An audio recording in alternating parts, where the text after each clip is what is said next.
Welcome to Here to Serve, a United Regional podcast. I'm your host, Ryan Graves. My favorite part of being the Director of Patient Experience at United Regional is the incredible people that I meet and work with on a daily basis, and I want you to meet them too. Join us to meet the people behind the badge and to highlight those who are here to serve.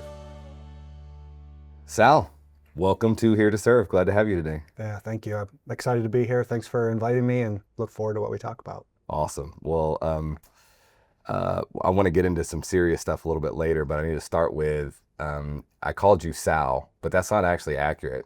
What is your full given name? Salvatore DiGennaro. Salvatore DiGennaro. So we've been friends for a long time. Mm-hmm. Actually, how long have you been at United Regional? 8 years. 8 years. So I met you like right after you got here, and Yep. we connected pretty quickly. I've grown to have, a lot of immense value I gained from your friendship, and we've, I think, grown pretty close over the years. But something I need to tell you, I need to confess, come clean. When I first met you, it wasn't about the value that I wanted to gain from our friendship. I saw in the address book for United Regional that your name was not Sal, but that it was Salvatore DiGennaro. Mm-hmm. And that you were from New York. I am. And I immediately was like, this guy's clearly connected, and I need to be friends with him. I want him on my side. You never know when you need a Salvatore DiGennaro. Look, I know a guy that knows a guy. Awesome. I mean, from New York, right? New York? From New York. Okay, and I know I'm like completely profiling here, but clearly Italian, Yes, right? Yes. Okay. Yep. Italian from New York. Yep. Okay. You got any Italian, like, how's your Italian, Yeah, it depends what we're talking about, but sometimes it'll creep out. Oh yeah. Italians, I think, are pretty passionate people, and so I definitely am a passionate person, and so I can get there sometimes. Yeah. So a good forget about it goes a long way. Forget. Yep. What about your cooking skills? They're pretty good. Yeah. Yeah. I love to cook Italian food, and I've ran the gambit from cooking that to making homemade cheeses to fresh baked breads, everything in between. Well, I'm feeling a little, to be honest, a little upset right now. We've been friends a long time, and I've not tasted any Italian cooking, cheeses, or breads. Okay. So I we'll need fix to that. Step it up. Lock in, Sal. All right, well, Salvatore. Yep. I know I've seen people call you, like your family calls you Tori. They Is that call right? me Tori, yes. Yeah. Yep. Awesome. Well, we'll stick with Sal, Okay. the official Sal. But honestly, really excited to have you here. Thank you. Whenever we started talking about a podcast at United Regional, you were one of the first people that came to my mind, because every time I talk to you, I gain so much wisdom, and there's a lot of conversations. Actually, the hardest part of today is going to be picking one or two things to talk about, because for time's sake, I could sit here with you all day. But before we get into any of that, tell us what you do at United Regional and what your role is. Yeah, and likewise, feel the same way. I'm excited to be here. Thank you. Been here for 8 years. I am the Director of Compliance. I'm the Compliance and Privacy Officer for United Regional. So my job day to day is to run the compliance program and report our performance to the board, to our senior leadership team. Help us manage some of our risks related to our legal obligations. So that's what I do day in and day out. The compliance team's fairly small, but we're small but mighty. Small but mighty. Yep. Yeah. So we've got a total of 4 people, including me. So, we do great work, I feel like. Yeah, no, I would totally agree. We work in the patient advocacy world. We work closely with your team, and one of the tenets of leadership is like attracts like. So you attract the kind of people that you are, and so you guys have built an incredible team. Seems to me a great culture, and we are so thankful for the compliance team. And you tell me if I've got this wrong. One of the things I kind of tend to think about with compliance, that I think you guys do a tremendous job with, is help make it easier to do the right thing. Like help folks know what is the right thing to do, and not just, hey, we're not the police, but is that you think that's accurate? I do, yeah. Folks tend to think that compliance is a very black and white issue. Like the rule says this, so that's what we're going to do. And nothing could be further from the truth, because there's competing rules sometimes. And then there's the situation at hand, and there's the patient and their family, and our organization and what's best for us. And so I find it to be incredibly gray. And so I like to think about compliance like guardrails. It helps us just stay on the path. But there's some room to move within that path. Sure. And so I do think at the end of the day, though, it's about doing the right thing. Yeah. Yeah, agreed. As definitely every time I've worked with you or your team, that's certainly what's come across to me. I think a lot of people, maybe when they hear the word compliance, they may think of the police. the police, Yep. the policy police, and that's certainly not been my experience at all. With working with you and your team, we appreciate what you do and a lot of guidance for a lot of people on a daily basis. So you mentioned a word, you mentioned the path, staying on the path. That actually kind of points me to the main topic I wanted to get to you today is I want to talk to you about a talk or a reflection actually that you did recently in our team leadership meeting probably a month ago. You shared a reflection on integrity. And it was just incredibly powerful, full of just so much wisdom and new things for me to think about. And to be honest, I was sitting there in the back of the room just going, man, I am really proud of my friend Sal right now. Like, this is incredible stuff. But I want to ask you some questions about that talk that you did, specifically about integrity. But I feel like I should probably back up first and talk about why we were even talking about integrity at that meeting. And the reason is Corey, our CEO, has challenged us since he's been here to come up with not only personal values, but organizational values. And through some work with leadership and with teams from all over the organization, brand ambassadors, they've put together a list of what are kind of our personal core values that then become our corporate core values. Like, what do those values look like? And kind of made a list of those things. And it was decided that, hey, over the next few months, at our team leadership meetings and in our safety huddles and those things, we're going to talk through those values. And what was very interesting is that, hey, where do we want to start? We've got these values. Which one do we want to start with? And it was pretty much quickly, unanimously, we're going to start with integrity. That's where we're going to start. So my first question for you is, out of all the values, why do you think we would say, let's start with integrity? Yeah, it was important to me that we actually started there. And I had asked if I could actually do a reflection on this value personally, because it's important to me. It's in line with being in compliance, but it was way more about that it's an important topic to me personally. And some of this comes from, kind of my previous career, but another organization I worked for, one of their core values was integrity first. And I really appreciate that. I think it's foundational, and integrity, hopefully we'll get into the weeds on what integrity actually is, but just at a fundamental level, I think it is the thing that creates trust. And we know that we're going to move with others at the speed of trust. And so if we're going to be agile, we're going to be good at our jobs, we're going to do good work, we have to be able to trust each other. And so I feel like it's just this foundational principle that we've got to not only internalize, but actually walk out every day. Like, it's easy in a situation like we're in right here to say integrity is really important, and we need to do these things, right? But this isn't the litmus test for me. It's always when we're kind of out from here, out doing our jobs, out interacting with each other, and making sure that we are conducting ourselves in a way that engenders trust. So one of the things I want to ask you about is we picked it first, and it sounds like, at least in my mind, what you're saying is that all of the other values hinge on this idea of integrity. And without integrity, the rest of them fall apart. Is that accurate? Yeah, pretty quickly, actually. So if we can't trust each other, how can we trust each other on all these other important aspects, right? And so I've always felt like values are a way to think about what success looks like for our team. And so when you go across all of them, obviously we're talking about integrity today, but whether you're talking about that or compassion or alignment or any of the others, I think foundationally integrity is the foundation. And so I love the pillars, I love the passion and purpose, but I always felt like integrity was missing in that story. It's not that it wasn't there, it just wasn't being told. And so I feel like values is our chance to tell that part of our story. So good. Yeah. Yeah, and you said something else that really resonated with me is integrity it's really easy for us to sit here and talk about. I've actually been a little bit nervous about this particular podcast because I knew we were going to talk about integrity. And it's been my experience that when I talk about something, then I have to back that up pretty shortly thereafter.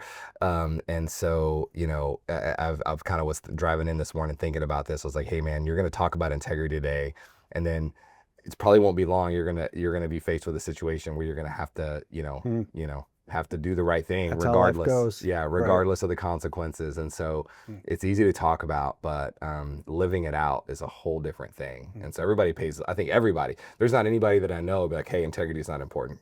Like everybody would say yes. Agree. Yep. But living it is a whole different thing. Yeah, because there's a cost. There is a cost. Yep. That's actually one of the quotes I want to get to. Okay. But before I do that, I want to ask you about this idea. You mentioned compassion. So compassion is the second one that we said, hey, we're going to talk about compassion next. And actually, Sean, who was the previous guest, just did a talk about compassion yesterday. I thought was really well done. Probably have to get him back on here and talk about compassion. But I was as I was thinking about compassion, I was thinking of it through the lens of integrity. And I think just to make that point, if they all hinge on this, compassion without integrity would just look a lot like enablement, right? So if I was to have let's just say on one of my children, I have compassion on my children, I feel sorry for them because they're bored, and so I let them have unlimited screen time, and I can call that compassion. But if it lacks integrity and truth, well, then it's actually kind of cruel in the long run. And I think you could apply that to, a patient situation where I feel compassion for, maybe a provider feels compassion for a patient, and sugarcoats. I don't want to, make them suffer anymore. But by not having the integrity to tell the truth with compassion, compassion falls apart. Yeah. Does that track? I think it tracks. Sean's talk was great. There was definitely a few parts that spoke to me and stung a little. Yeah. And that's a good talk. It's always a good talk when somebody can do that for you. And so he gave me some things to think about. I would agree with your take on that integrity is what helps us not only balance the message, but make sure that we're again creating trust between both parties, right? Because it's gonna mean you got to say some hard things sometimes. And here's the flip side. It's gonna mean that you got to hear some hard things sometimes, right? And so it's both. And I think we get integrity maybe a little off sometimes, because my definition, like working definition all the time, has been integrity means doing the right thing right. And that's a good definition. I think it's practical. It works in most situations. But man, when we start to really get into the sticky situations, like where there's some real costs I have to consider, that's where I think you're actually seeing the litmus test of integrity. Like, because now it's hard, Right. It's unclear, and very likely I'm kind of exposed. Like there's some personal risk here that may not go well for me, yet I feel conviction that I need to either listen or talk about something or take some type of action, right? And that I'm contemplating. And so there's this real idea with integrity of it really matters when it costs the most. Yeah.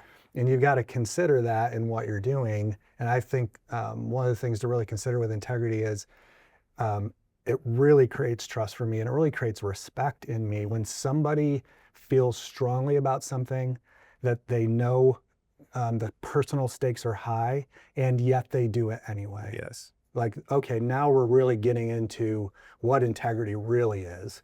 And it tends to be most easily seen in those high stakes moments. Yeah. Yeah. Well, that's good. It's most easily seen in those moments. And that we've pretty much covered it at this point. But one of your quotes that probably the quote that stuck in my mind the most was, you said when you talked about integrity, was integrity costs something. It's not free. And boy, that really stuck with me. And I think you just enunciated that. Yeah. One of my experiences with that, which I mentioned in that reflection, which if I can share here, I'll share here. Please. Was about 1.5 years ago. This is a personal experience with it. And it was the call that we got that no one wants, which is mom's sicker than she told anybody. And so we do what you do, right, which is drop what you're doing and get home. And as you mentioned, I'm from New York, so we went home and got there and realized quickly that things were far worse than we even realized, right? Because we were like, well, should we wait a couple weeks? What do we do? And my stepdad was like, you need to come now. And so when we got there, we got to see that cancer had its way with her, and we didn't know that was the case. And I was very thankful that I went. My amazing spouse told me before I left that if I had anything I needed to say, that this was the moment to say the thing. And I think that's integrity. And you know, my mom and I were close. She's my best friend in so many instances. We had times that were tough too. And so I wanted to say a couple of things. And I realized when I got there, she was a little nervous about it. And you know, I immediately put her at ease and just said, I'm just here to thank you for being my mom. That's it. I'm just here for that. And I, you know, she had some things to say too. And she did what hospice patients do, which is kind of rally a little bit. And so she was up and walkie-talkie for a few hours. And we made a couple of last memories, which was amazing. And then the next morning she was unresponsive. And so she was not a DNR. And so they called in the hospice nurse, and we're all having this conversation about what to do with her. And you know, she did not want to go to the hospital. She didn't want lights and sirens. She didn't want all that. But she also didn't want to be a DNR. And if you want to talk about, you know, two things that can't really go together here. And so the nurse is trying to ask these questions, and the family's all shuffling their feet, me included, looking at the floor and trying to make sense of what in the world are we going to do in this moment. And that was the moment that I realized, I'm sorry, that the reason I was there wasn't just to say goodbye to her. It was to be her advocate. And so for me in that moment, like, you ever have a moment where everything in your being tells you why you're doing what you're doing? Oh yeah.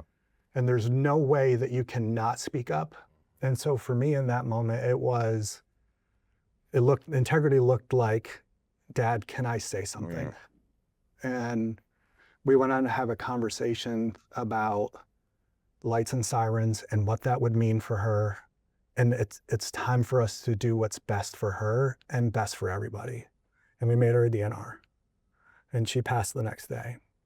And you want to talk about a cost. Like, I knew that the cost was everything. And I knew the cost might be a challenge for our family. And you know, I think there's a lost way here for a lot of folks, in that we're all waiting for somebody else to go first. And I think integrity tells me, and I try to, I don't always get this right, but I try to go first. I try to speak up when I need to speak up. I try to apologize quickly and take responsibility quickly. I try to change quickly. Like, I want to go first because integrity tells me to, you know?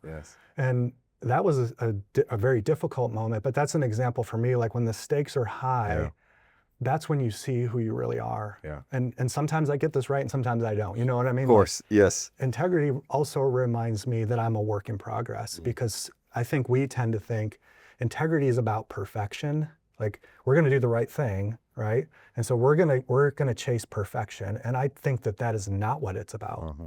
That integrity is so much about progress. It's about learning. It's about going, you know what, I didn't do that quite right. And if I could have a do-over, I sure would take it. And you know, I think that that's really where, another example of where integrity really lives, is that I don't have to be perfect. I just have to be me. I have to be willing to listen. That's what I was referring to before. Because when I listen, I get the lesson. Yeah. Oof. Say that one more time. When I listen. When I listen, I get the lesson. Man. Yeah. It's hard not to just end it right there, because that is just incredible. As you were talking, and talking about, you know, I remember you said this in your reflection, was sometimes integrity looks like this. You know, it looks like, let me raise my hand and go, hey, can I say something? And when you did that, I was thinking, man, I have been in that situation, not your exact situation, but I have been in the situation many times in life where I'm sitting there and going, something's not right. And I'm looking around going, God, I hope somebody else, I'm just being honest. Like, I hope somebody else is going to say something. But somebody please step up. Because I don't want to have to be the one to do it. And that's a good challenge, not for me, not to be to go, hey, who's going to take this? But to go, it takes bravery. It takes courage. That was another quote of you, is integrity takes courage. Because it will cost you something. Mm. Let me ask you this. You just told of a moment of integrity, and thank you for just being raw and real. I'm trying to hold myself. I've made it through 5 episodes without crying, and you're really testing me today, because I cry really easy. But you just gave a very raw, real moment of like, man, this is a huge cost. I'm here for this reason. I need to raise my hand. I've been thinking ever since your talk. I've been thinking about this a lot. And you challenged me on this. I don't know if this is right. I've just been like noodling it and chewing on it. I've been thinking of integrity as a habit, in that there's an old, and I don't even know who said this. I'm sure we could find them, give them credit, but somebody I've heard, how you do anything is how you do everything. And so I think there's this temptation maybe to think that when the big moment arrives, I can suddenly have integrity, right? But in the little stuff, I don't have to worry about it. But when it matters, then I'll have integrity. And I worry that's a very slippery slope of, if when it's actually about to cost me something, how am I actually going to now have integrity when I didn't have it, in these minutia, the everyday life, it's like every day I have to, in the little things, if I have integrity, I'm building that muscle. I'm building the habit of I'm going to try to do the right thing no matter what. And then, you fight all the little battles. And then when a big one shows up, you've built the habit and the muscle to say, Yeah, that's pretty can good. I say so? Yeah. I mean, what do you think? Yeah, I That- agree. Yeah, that's pretty good. I think it would be foolish to think that you can cheat on the small things, and then in the big moments you'll have all the clarity that you need, because you're missing all of the lessons along the way, right? Because there's something refining about the cost. It's good. Like it forces us to go, I need to really think this through, right? And as the costs go up and the stakes go up, the temptation's to cut corners. It's not to take the short-term loss for the long-term win, right? You stop playing the long game, and we've got to stay focused on, the daily agenda and the long-term wins too. So I think it's wise that you think about things and think about success in terms of, let me get small wins. Yeah. Right, because I want to be ready when the big challenge comes. Yeah. I'm not going to just suddenly magically be able to navigate this if I haven't been doing it all along the way. And the man, you said the word refining, that's powerful stuff. I want to make sure there's one more that was really important to me that we cover. And so I want to ask you about it. And it was this, and I know some of these quotes were yours, some of them maybe came from others you had read, but I think, if I'm not mistaken, this one was straight from you. You tell me if I got this wrong or not, but this just really stuck out to me. And you said, values always have been and always will be a call to greatness. I know what that means to me, but I want to hear, what does that mean to you? Yeah. It goes really well with integrity, in terms of being a guide. And values in general and integrity in particular are both a ceiling and a floor. And that's the interesting part of values for me, is like that, yeah, there are minimum expectations, yet reaching for them is far more elusive, right? And so I tend to think of them as a call to greatness, because they always remind me to try to do better, like to continue to grow, to continue to learn, that the application of these things. So it's not just some words on a wall somewhere or on our website somewhere. It's meant to be more than professed. It's meant to be practiced. And so for me, it's a call to greatness, because it is the reminder, it's the guide back to, what does it mean to be a part of this team? What's it mean to be here, right? And so when I think about integrity in particular, to me, what it means is being part of this team means I'm going to speak up and I'm going to listen. And I'm going to do both of those things, and I'm going to do them with intentionality. And I'm going to get some of it wrong. And I'm going to grow from those experiences. And so I think they're a call to greatness. And from time to time, I get to do a guest talk at MSU for some MBA students. And I was sharing with them an experience that I had at another organization when I managed a business where business volumes kind of went south. And there was only one person you could trace back those business decisions to, and that was yours truly. And so I was sharing that experience with those MBA students to say, here's some examples of, things that hopefully you can learn from that maybe I got wrong. And there was a Q&A at the end, and one of the students towards the middle of the Q&A raised their hand and said, I don't mean any disrespect, but I have to ask this question. From the experiences that you relayed where things went bad, there's a natural question here of why should we listen to you? And I knew where he was going as the question was for me, and I was, thinking, how am I going to answer this question? And I realized in the moment that this was just another chance to help people think differently about these things. Right. And so my answer was to just lean into my failures and lean into the lessons that I learned. And so what I shared with them was the times where I've got it wrong were incredibly valuable lessons. Refining. Yeah. And they helped me be better, right? And helped me be a better manager, a better leader, just a better person at the end of the day that's more empathetic and can give myself a little bit of grace for some of the things I've got wrong. And instead lean into that. And where I finished with him was any great person has had things go wrong, right?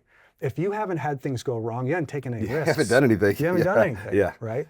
And so it's those lessons that matter, and they're incredibly valuable, but you got to take risks to go get those lessons. And so to me, any person who's taken risks tend to be people of depth. And those are the people I want to spend my time with. Those are the people who are taking our values seriously, and they get that it is a call to greatness. Man, that's powerful. I think one last thing I want to ask you about, and it ties to what you were just saying, but I think there's a temptation anytime we start talking about integrity, knowing that my integrity, well, let me even back up. I joked earlier about some big integrity test coming, but every single day, is an integrity test. Every day is a fight for my life. It doesn't have to be my job or my life is on the line. And thankfully, I've not been put in a situation yet. It could happen where me telling the truth is going to be life and death today. Physically, I've not been put in a situation where me telling the truth is going to be my job today. I like to believe that I would tell the truth regardless. But I can't just look at it in those extremes, because I think that every single day my life is on the line. Who I'm going to be is on the line. Am I going to have integrity today in every little small thing or not? But when it comes to integrity, I think one of the temptations, I know I've faced it, and I think many others would face, is anytime we talk about integrity, we want to immediately look around at the people around us. And instead of focusing on my integrity, is to go, well, they don't have this or they don't have that. What would you say to the person that's going, hey, what about all the people around me? What about this, and this? And what do you think about that? I think it's tempting, and there's probably some things to think about there. But I think integrity starts within us, and so you have to own it. You got to own your stuff. Right. You're not perfect. I'm not perfect, and we've got to just recognize that going in, that humans are just imperfect beings, and we're gonna mess some things up. Right. And I think a big part of it's owning it. So when somebody brings you input and they say to you, hey, this kind of hurt, man, or you could have done this better, or something like that, there's the temptation to go, yeah, but you, like this coming from you, like, come on. But I think real integrity is the willingness to listen there. And so what happens, and I've heard this from other folks before, is if you don't listen then, you don't get the lesson, right? So if you don't listen then, you don't even get the lesson in that moment. But integrity can cost you even more, or in this case, an integrity lapse. Because not only do you not get the lesson then, if you can't hear the truth about yourself, they're not going to come tell you the truth later. And so it doesn't only cost you today, it's going to cost you on a go forward, because you are not surrounded by people who will tell you the truth. Oh, that's good, Sal. Yeah. Hey, you just said something that clicked with me. You said earlier, integrity will cost you something. I just want to point out too that not having integrity costs so much more. Is much worse. Integrity could cost you everything, but it's much worse. The cost of not having integrity is in that case worse. It's double, and it might even be exponential, right? Yeah, it's hard to measure because you missed the lesson, and you missed any future lessons. Yeah. Powerful, man. Well, on that, I know we're getting close to our time. Before we sign off today, anything that I haven't asked you about, or anything that you want to share before we go? Yeah, I appreciate it. Well, first of all, thank you for letting me come and chase this topic a Oh, little man. bit. This is one that's a deep well. Thank you again, Sal. Appreciate you, man. And look, I know we'll certainly be having you back on the I podcast hope for so. more discussion. Yeah, thank you.